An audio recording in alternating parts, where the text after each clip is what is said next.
怎么还不睡啊？你怎么知道我没睡啊？你平时睡着的节奏是，先磨牙，再呼吸均匀，最后哼哼唧说梦话。今天这个节奏不对呀。你真厉害哈！我这睡觉的 flow 都被你摸透。那正好跟你商量个事儿呗。说吧，为什么不想跟我去山海市？我天，你也太恐怖了吧！我这心里的 flow 也被你摸出来了。在春水乡店的时候就看出来了。这次去昆曲社找周小白的下落，其实呢，也不是非我不可，是吧？你觉得吗？乔玲去其实反而更合适，他那个效率比我可高多了。我到那儿兴许还东张西望。说重点。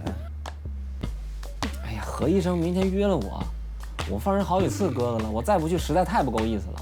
而且我也怕人觉得你小心眼儿，好像不让我跟他玩似的。